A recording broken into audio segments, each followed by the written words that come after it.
some people come into Moorland, they know what life in prison is like, they're well able to cope. Other people come in who perhaps have never been in prison before and are isolated, unsure, frightened. Moorland Prison offers a liberal regime for some of the North's most dangerous young criminals. It's a showpiece jail, but it's seen 2 riots within 12 months. So, is it a formula for success or failure? It was a lot different than I expected it to be. You could hear all the shouting outside the windows and people calling each other. And I think the most frightening thing was the first night being banged up and not having a radio, not having books, not having anything. All I thought about was how stupid I'd been to be in here.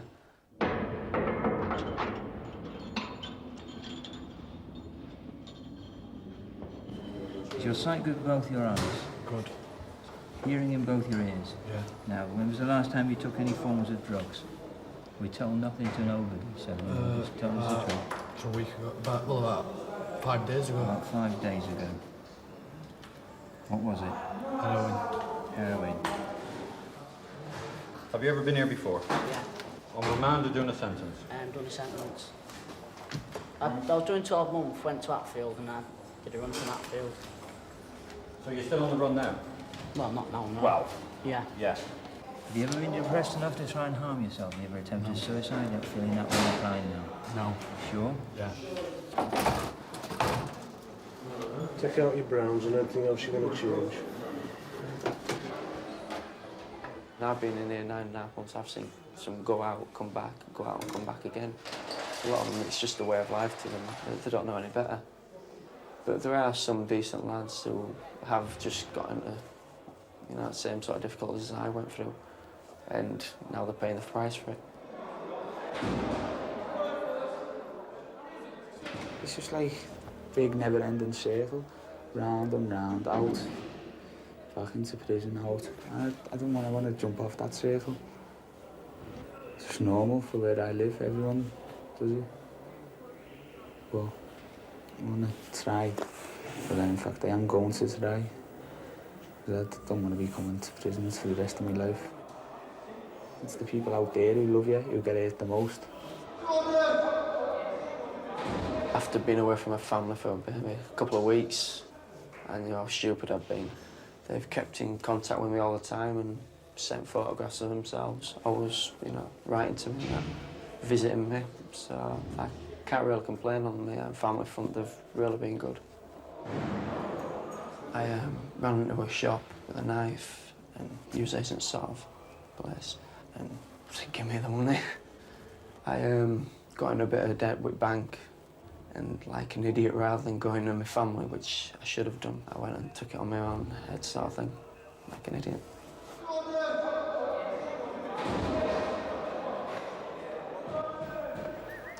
Moorland Prison in South Yorkshire is one of Britain's newest jails. It cost £56 million and was opened in response to suicides among teenage prisoners in traditional jails elsewhere in the north of England. Have you done the meals, or just about to, are we? The prison holds 600 young offenders. Some are violent or disturbed. Many have been criminals since childhood. The Governor, Michael Sheldrick's toughest task is making them stop. It's a team effort at Moorland, clearly. And I think that the most challenging part is to try and get the young people that we have looking at things, questioning their lives, seeing whether they can alter what's been going on that's brought them into prison. It's not our job at Moorland to punish people, and I'm not sure that this is well understood. The courts punish people by taking the liberty away, and we've got to use the time that they're here, it seems to me, as constructively as possible. That would be my personal philosophy. Okay, thanks. See you. Right. He's a cleaner, isn't he?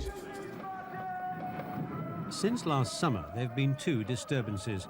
Staff had to watch while remand prisoners tore their brand new cells apart. Clearly, I was more than disappointed, I think it would be fair to say.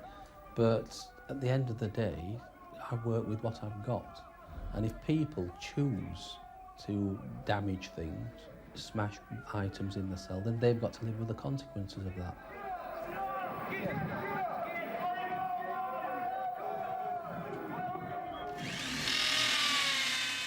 10 months later, some remand prisoners still smash their windows, and repair work on the remand blocks still goes on. Well, I've been here since Tuesday and it's been out since Christmas from what I've heard. I thought Leicester lads, it's rubbish this jail compared to others I've been in. It's cold at night and everything. It's alright, keep your cell clean. Some of them are a mess with the riot that went on. Kick the windows out. But my cell's tidy, a few of the lads is tidy and all. Right, good afternoon lads and welcome to our group this afternoon. The prison chaplain, Stuart Bonney, leads a counselling group for prisoners who've tried to injure themselves. In Moorland's first 6 months, there were more than 100 reports of inmates with self-inflicted injuries. Staff believe these sessions help keep the problem of self-injury under control. Do any of you ever talk to other people about this?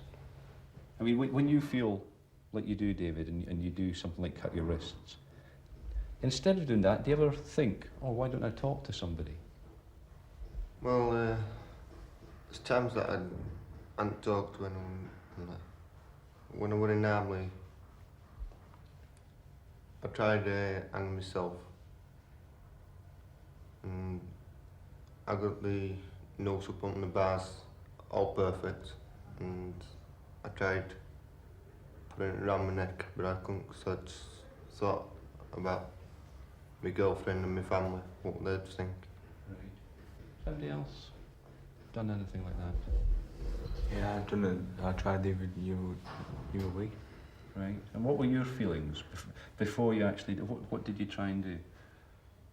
It was just that my head was doing it. I was just really upset in that. Right. And what was upsetting you? My granddad's death. Right. Right. You see, I was brought up by my granddad when I was born anyway. Yeah. See, my mum was going to have an abortion with us, but my granddad didn't believe in that. So I was brought up with my granddad anyway. Yeah. So you've been very, very close to her. And so, you know, it's natural that you should be feeling like this. There's nothing wrong with it. The important thing is that you do feel the feelings, so that you do get them out, however best you want to do it. Don't feel it's a soft thing to do, to cry, because it isn't. It's not easy to cry in prison, is it? Some prisoners feel isolated and a long way from home. It's a tough, enclosed community, and the strongest prisoners find it easiest to survive. For others, it's a different story. Bullying exists in all prisons. In jail, a pair of training shoes is a valuable commodity. Prison discipline is strict. If a prisoner's caught breaking the rules, he can expect to be punished. You feel like people take advantage of you all the time, and then you're just going to get bullied every day. But you've got to stand up for yourself, you know. But other lads, you know what I mean, if they get bullied once and they take it, and then I'm afraid for the rest of the sentence they're just going to get bullied again. And if they move jails, it just goes with them, so they can't ever get rid of it. In prison, you've got to look a bit tough. You can't let them pick on you, you've got to fight back for yourself. Otherwise, if you're going to let anyone come here and bully you, well, everyone's going to do it. Then you won't get nowhere. The worst thing they could have done is allow them to have their own shoes, because they're coming in with 70, 80, 100-pound trainers on, and as soon as they're walking through the door, there's somebody there taking them off them. If somebody was to say, give me your trainers, I'd just knock him out. Like, that's the end of the story, the guy won't ever come back, but I suppose the proper way is you go see the staff. Sir, at approximately 11:20 hours on the 9th of September 1992, in House Block 3, cell 224, Officer Gladhill and I carried out a routine cell search. The occupants of the cell were DG 1430 Brereton and CV 3471 Walsh. I found Brereton to be in possession of a pair of black Fear training shoes. These were found to be not noted on his property card. That, sir, concludes my evidence. Right, well, I'll remand it. An adjudication, a formal disciplinary hearing held by the Governor. A pair of training shoes was found in John Brereton's cell. Well, I had the high-tech ones on. I had the feeler in a plastic bag. And when I was in Leeds Crown Court after I got sentenced, they asked me what I had on, written down on my property card, what I had on and what I was wearing. And when I come back through reception, I never mentioned that I had them in. These were in your hand, were yeah, they? In the bag. Yep, thanks. Your order, sir. You can indeed. Tomato soup to start with, please. John Brereton's taking catering exams, and he wants to work in the food business when he gets out. Okay. So, inside Moorland, he's still living with the consequences of the crime that put him here. Just an argument, started fighting and accidentally lashed out. There were so many witnesses, some said I threw a glass at him, who said I trusted a glass into his neck because I had that much to drink. Didn't know what had happened. The following day, I was arrested and charged with murder. Do you feel sorry for what you did? Yeah. What effect has it had on your family? Well, they've had to move out of the area where they've lived to go start new somewhere else. I've been a letdown to them, that's the way I see it, but they've coped. It's mainly stupidity. Ruined my life anyway.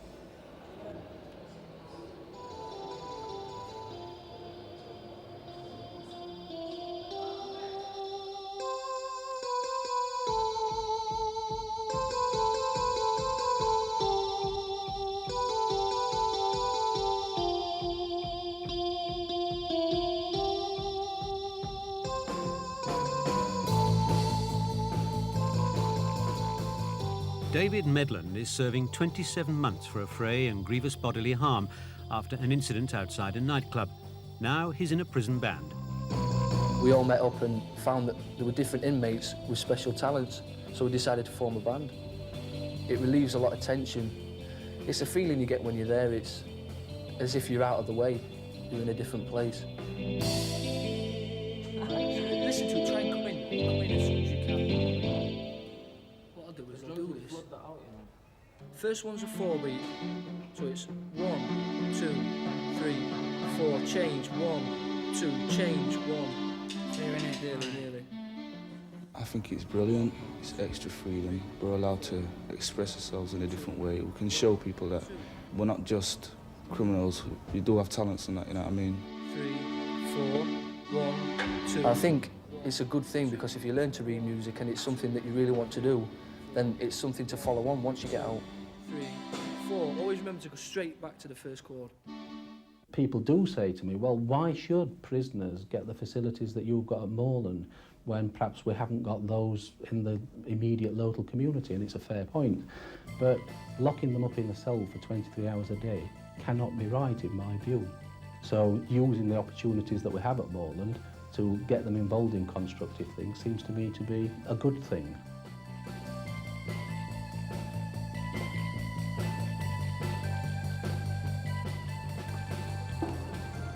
The prison library. Mark Shaw cracked open a building society safe. Now he says he wants to go to college. It's not worth it, is it? It's throwing the best years of our lives away now, aren't we? My girl said she'd wait for me, but she'll only wait for me this once. Don't want to be getting married and having kids when you've got to be coming to prison all the time. I don't want to be coming back to prison. Jail's jail, isn't it? It's just no case of you can't do it or can do it. You've got to do it. You can either walk around like that all the time, your head down, sulking, or just, you're here, so get on with it.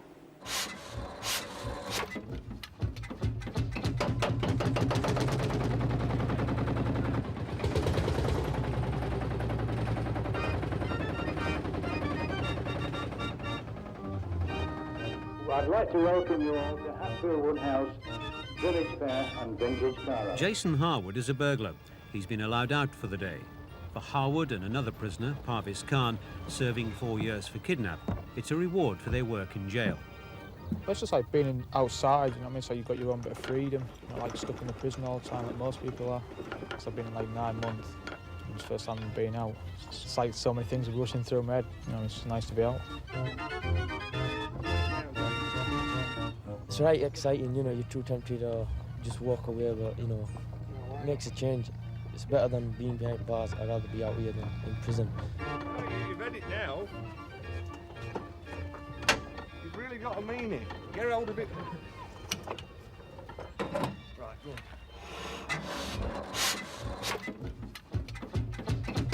I think the public are quite shocked that the prison service can do something like this. Sometimes they seem to think prisoners have got 2 heads. A lot of the time that the prison service is always seen when we're in trouble. I think they get a lot of satisfaction that they've actually rebuilt, repainted a lot of the machinery and then actually gone out with it outside of the prison service. They've done something that they can actually see at the end of the sentence. You know, looking at the outside world, I thought I was just free, you know, I could just wander off where I want. do what I want. But I realised that, you know, I'm actually out for the day and I have to go back to prison.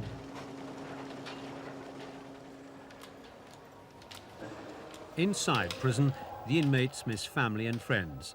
Today, Shahid Khan, serving 5 years for armed robbery, is one of many prisoners hoping for a visit. A brief reminder of life outside. 2 people, is it? 2 visitors, yeah, 1, 2. Okay. Is it 2? 1, 2. Moorland takes prisoners from across the region. Families make the long journey to South Yorkshire. It's an important chance to keep in touch. Visit for Khan! It is important, you do need your visitors. I mean, it cuts up the time and it makes the weeks go faster because you're looking forward to the end of the week when you're going to get your next visit. Name? Khan. There's a Mr. Khan from Bradford visiting you. Yes, he's my father. Okay. Have you any jewellery? Just a watch. One yellow metal? Yellow metal One custom. yellow metal watch. Shake shaft and bins, please.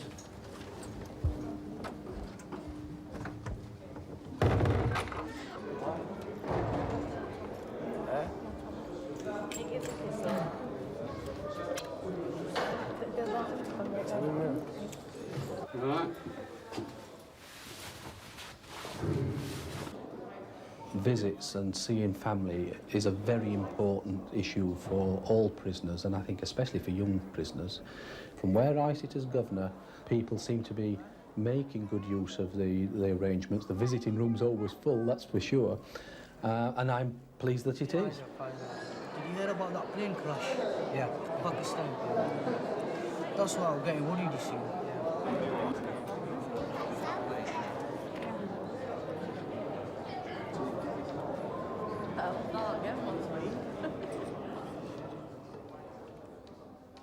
I'm going to work out what will be the gross pay, the net pay for this particular advertisement.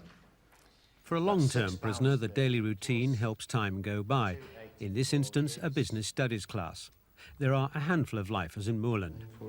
George Phillip was jailed when he was 17. What this test does, George, is pull together everything that you've done on the first 3 tests, OK? He doesn't know when he might be released. It means there's little chance to plan for the future. You're moving the margins in. That's Michelle.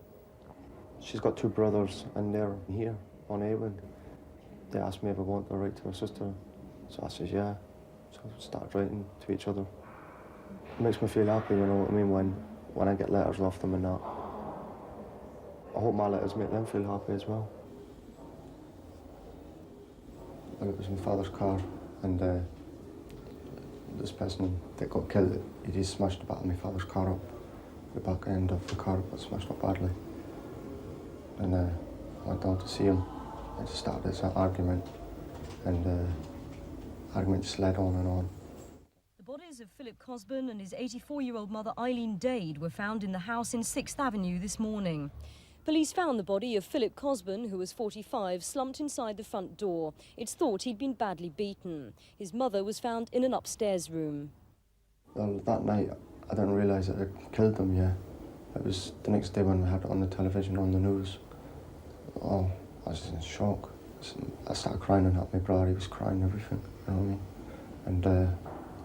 And my mother and father, they told me, let's go down to the police station, tell them what we know and that. But really shocking that I was too scared to go down to the police station. 2 teenage brothers have been ordered to be detained indefinitely by an Old Bailey judge after the murders of a pensioner and her son.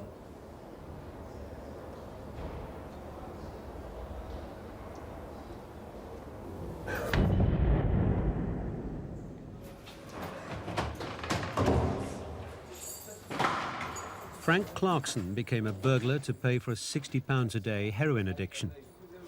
It all started off when I was young, really, just as a bit of fun. And since late 1990, I've been coming in jail, getting out, going back onto the heroin. Within like a month or so, I've built an habit back up, where what I've got to feed. And I've been committing crime to feed that habit. A friend of mine a few weeks ago, he got a bit of heroin in. And we did it in, we chased it together. He sorted me out with some. But I won't say this prison's got a bad drug problem inside it. Not on this house block, anyhow. Before their release, efforts are made to prepare inmates for life outside. Frank's about to leave jail with another prisoner, Brian, who cannot be identified for legal reasons. Well, I wouldn't say Moorland will do myself personally any good, no, because it's just that there's no deterrent at all, is it? Like, you get a job, you work, and you sleep in your pad, you talk to your mates, and it's just the same thing every day. So really, I don't think prison's a place to help you stop committing crime. I think it's just a waste of time, a waste of money. I mean, they learn how to open a safe in prison, you know. Yeah, you learn quite a lot of things. Come on, get yourself away. See you later.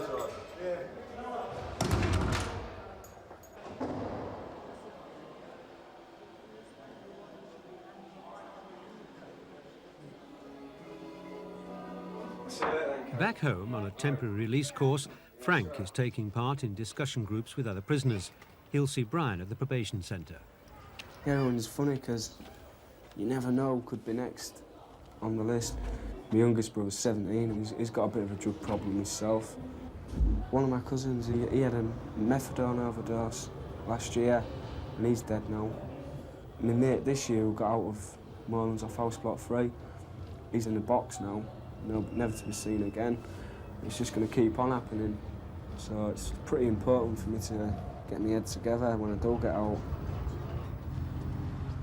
Frank, Brian and other prisoners are going to meet probation officers, get advice about coping with life outside jail and see if they can change their ways. In terms of the prison, has this one been better or worse? What about the effect that this sentence has had on you now? Has it had any effect at all in terms of reoffending or, you know, teaching you a lesson or it's learning my different things? now. It's my fourth sentence now, and like I feel each time I go into prison, I sort of like come out and I'm worse. And I'm 21 now, so like when I get out, I want to try and make a go of things, like learning a skill and going to college to learn extra things. I think I'm going to try and give it a go. Brian isn't there. He's absconded. Right, okay, well, I'll put some thought into A week later, he was arrested and charged with further offences, allegedly committed while he was on the run. Would you go along with what Frank said, or you still view it differently? I don't care what anybody says, you can't go up there and you can't live on £67 a fortnight. You can't do it. Well, that's why you try and get a job, innit? Even if it's an ET scheme, it's £20 extra a fortnight. But at least you're learning a trade and you're going to work each day, so that boredom's gone. I ain't saying it'd work for me. I might get out, try it, be on it a month and think, oh, stuff this, I'm bored of it. Go back to my usual way of living. Evening inside. Prisoners join together for association, a chance to relax outside their cells. You feel like you've had exercise. It's like getting out of your pad and going into another little world. If everyone else is on association and you're banged up, you can hear them all. And it just wrecks your head because you can hear everyone else doing what you want to do. Because you can't go out your pad, you've lost association, it just does your head in. It gives them the chance to mix with other mates, to form relationships, to let off steam. It gives them something to look forward to. And it also gives the staff the chance to get to know the lads better. You can communicate with them and you can see a side of them that you don't normally see in the everyday running, because I mean, it's quite hectic through a working day. The end of another day in prison.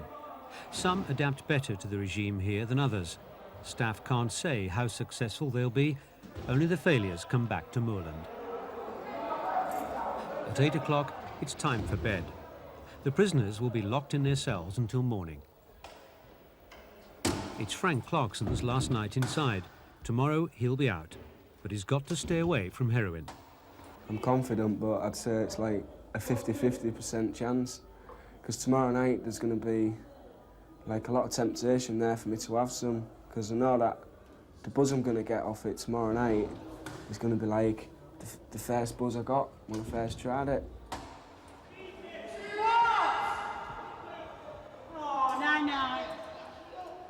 For the officers, the work goes on. For the prisoners, life outside Moorland's up to them. They'll have to learn the lessons of the past.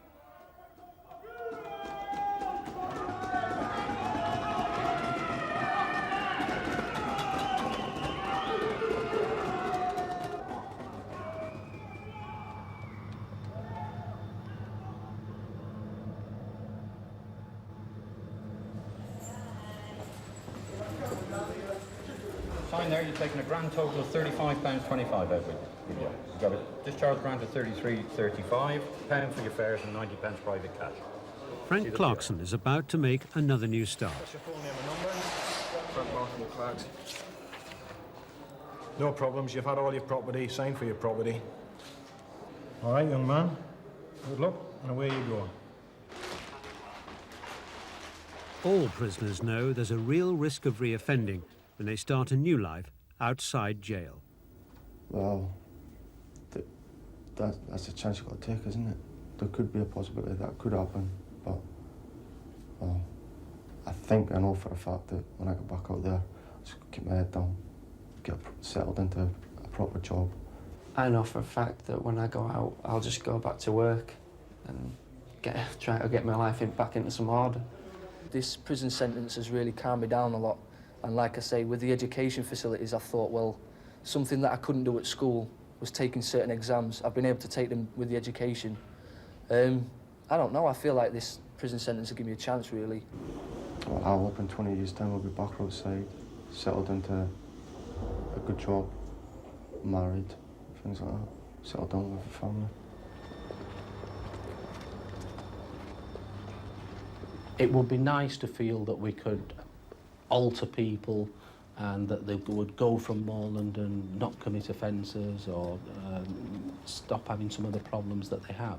And I think we're achieving some successes. We've had some problems along the way, but they're all going to be somebody's next door neighbour. And if they go out of Moorland more embittered, more feeling a sort of anger against society, then that seems to me to be not in the interests of the community out there.